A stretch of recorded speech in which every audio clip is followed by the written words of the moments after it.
സംഘടിത വിദ്യാർത്ഥി പ്രസ്ഥാനം SFIയും AISFും ഐസയും ഒക്കെ ഓരോ സംഘടനയുടെയും സ്വാധീനമനുസരിച്ച് ഈ വിദ്യാർത്ഥികളുടെ പ്രശ്നങ്ങൾ ഏറ്റെടുത്തുകൊണ്ട് മുന്നോട്ട് പോകുന്നതിനിടയിൽ ഇത് പുതിയ തലമുറയിൽപ്പെട്ടവരെ വലിയ തോതിൽ ആകർഷിക്കുന്ന വിധത്തിൽ ഈ വിദ്യാർത്ഥി സമരത്തിന് പുതിയ ഒരു തലം കൊടുക്കുന്നതിൽ പാറ്റകൾ ഒരു പങ്ക് വഹിച്ചിട്ടുണ്ട്, അല്ലേ? പാറ്റകൾ അങ്ങനെ ഒരു പങ്ക് വഹിച്ചതിന് നമ്മൾ ആരോടാണ് നന്ദി പറയേണ്ടത്? ആരോടാണ് നന്ദി പറയേണ്ടത്? അഭിജിത്ത് ദിപ്കെയോടാണ് നന്ദി പറയേണ്ടതെന്ന് പെട്ടെന്ന് തോന്നാം. ഈ സമരത്തിന് നേതൃത്വം കൊടുത്ത, ഈ സംഘടന ഉണ്ടാക്കിയ പാറ്റകളുടെ ജനാധിപത്യ പാർട്ടി, അതാണ് കോക്രോച്ച് ജനതാ പാർട്ടി. നിങ്ങൾക്ക് പാർട്ടിയുടെ ഇംഗ്ലീഷാണ് കോക്രോച്ച്. എന്നാൽ എനിക്ക് തോന്നുന്നു ഇങ്ങനെ ഒരു കോക്രോച്ച് ജനതാ പാർട്ടി ഉണ്ടായതിന് നമ്മൾ നന്ദി പറയേണ്ടത് ഇന്ത്യയുടെ സുപ്രീം കോടതിയുടെ ചീഫ് ജസ്റ്റിസ് ആയിട്ടുള്ള വിദ്വാനാണ്. അദ്ദേഹത്തിന്റെ പേര് ഞാൻ പറയുന്നില്ല. മെയ് 15-ാം തീയതിയാണ് അദ്ദേഹം ഒരു അഭിപ്രായ പ്രകടനം നടത്തി. എന്താണ്? നമ്മുടെ രാജ്യത്ത് ഈ പ്രശ്നങ്ങളൊക്കെ ഉണ്ടാക്കുന്നത് കുറെ ചെറുപ്പക്കാര്, തൊഴിലില്ലാത്ത കുറെ ചെറുപ്പക്കാര് വേറെ പണിയൊന്നുമില്ലാതെ പാർട്ടിയും ചെതല്യം പോലെ നടന്ന് പ്രശ്നങ്ങൾ ഉണ്ടാക്കുകയാണ്. അങ്ങനെ കുറച്ച് കാര്യങ്ങൾ ഇദ്ദേഹം പറഞ്ഞു. മെയ് 15 നമ്മൾ ഈ പുരോഗമന വിദ്യാർത്ഥി പ്രസ്ഥാനത്തിന്റെ പ്രവർത്തകര് ഈ നമ്മുടെ സമൂഹത്തിൽ നടക്കുന്ന സംഭവങ്ങളിൽ നിന്നും അനുഭവങ്ങളിൽ നിന്നും ചില പാഠങ്ങൾ പഠിക്കണം. അതിനുവേണ്ടി കൂടിയാണ് ഞാനിത് പറയുന്നത് പരസ്യമായി. അപ്പോൾ പഠിക്കാൻ വേണ്ടി ഇദ്ദേഹം ഒരു അരികുവൽക്കരിക്കപ്പെട്ട വിഭാഗത്തിലെ വിദ്യാർത്ഥിയാണ്, ഈ അഭിജിത്ത് ദിപ്കെ. പട്ടികജാതി പട്ടികവർഗ വിഭാഗത്തിൽപ്പെട്ടതാണ്. അങ്ങനെ നമ്മൾ പറയണം, മനസ്സിലാക്കണം. കാരണം ഇതിപ്പോ വലിയൊരു യുവത്വത്തിന്റെ പോരാട്ട പ്രതീകമായി ദിപ്കെ വളർന്നിട്ടുണ്ട്. അത് അംഗീകരിക്കണം നമ്മൾ. അദ്ദേഹം ഉടൻ തന്നെ സോഷ്യൽ മീഡിയയിൽ ഒരു കുറിപ്പിട്ടു. ഇങ്ങനെ തുടങ്ങി. അപ്പൊ ഈ സുപ്രീം കോടതി ചീഫ് ജസ്റ്റിസ് ഈ പാർട്ടികളും ചെതലുകളും പോലെ തൊഴിലില്ലാത്ത ചെറുപ്പക്കാർ പ്രശ്നമുണ്ടാക്കുന്നു, അവരാണെങ്കിൽ വളരെ ലേസിയാണ്, ഉദാസീനരാണ് എന്നൊക്കെ പറഞ്ഞു. അപ്പൊ ദിപ്കെ, ഞങ്ങൾ ഈ സുപ്രീം കോടതി ചീഫ് ജസ്റ്റിസ് പറഞ്ഞു പോകുന്നതിൽ ഞങ്ങൾ പാർട്ടികളാണ്, അതുകൊണ്ട് പാർട്ടികളായ തൊഴിലില്ലാത്ത ഞങ്ങൾ ഒരു പാർട്ടികളുടെ പാർട്ടി ഉണ്ടാക്കി അങ്ങനെ പ്രഖ്യാപിച്ചു.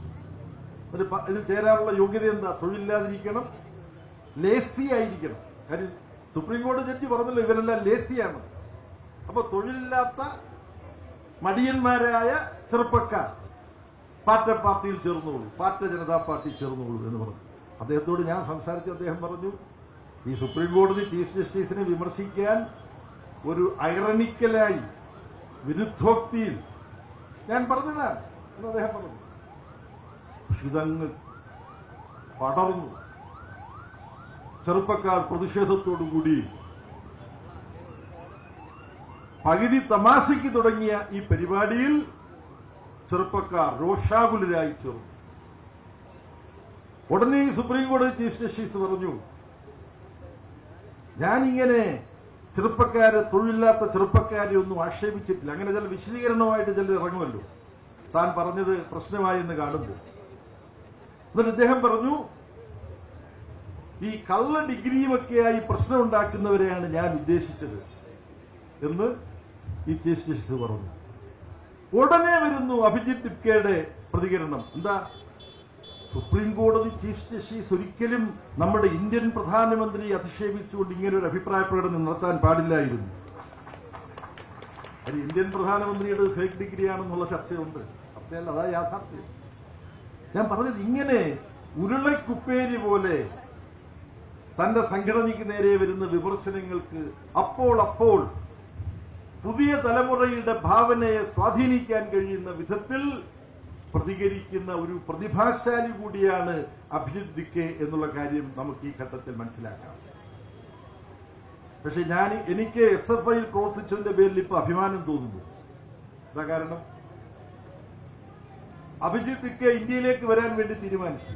ജൂൺ ആദ്യം അദ്ദേഹം ആദ്യം ബന്ധപ്പെട്ടത്, ഞാൻ ഡൽഹി എയർപോർട്ടിൽ വന്ന് ബോസ്റ്റണിൽ നിന്ന് വന്ന് ഇറങ്ങുമ്പോ അവിടെ ചിലപ്പോൾ പ്രശ്നങ്ങളുണ്ടാവും, വന്നു കഴിഞ്ഞാൽ അവിടെ സമരം ആരംഭിക്കണം.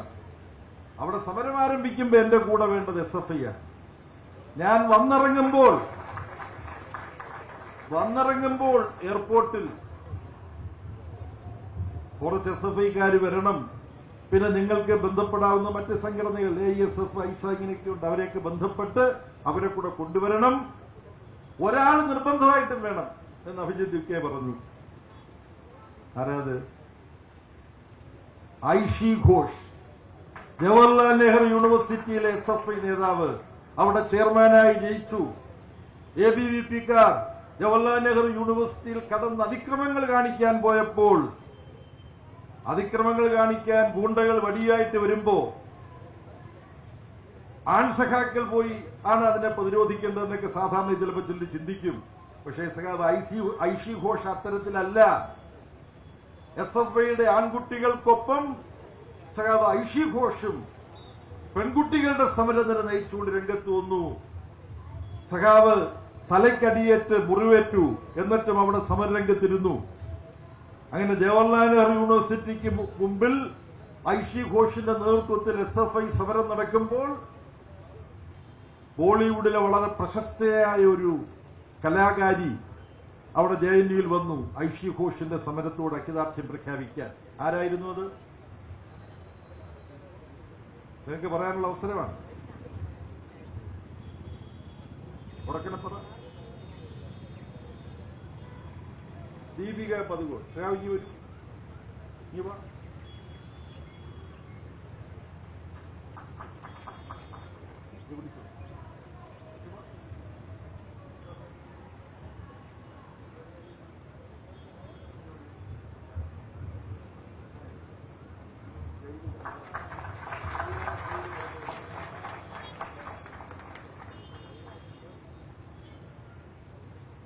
ദീപിക പതുകോൺ. ഇനി വേണമെങ്കിൽ വീണ്ടും ക്വിസ് ചെയ്യാൻ ചോദിക്കാം. ദീപിക പതുകോണുമായിട്ട് ബന്ധപ്പെട്ടൊരു ക്വിസാണ്. ദീപിക പതുകോണുമായിട്ട് ബന്ധമുള്ള ഒരു വ്യക്തിയുണ്ട്, മറ്റൊരു മേഖലയിൽ അദ്ദേഹം ലോക പ്രശസ്തനാണ്. ആരാണത്?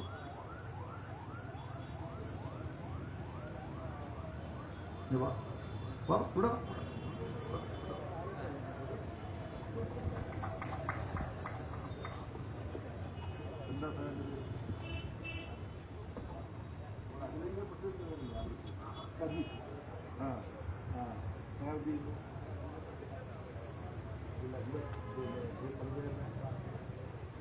അപ്പൊ ഈ ഹാരം ഞാൻ വീണ്ടും ഇട്ടിരിക്കുന്നു, ഇത് എടുക്കുന്നില്ല.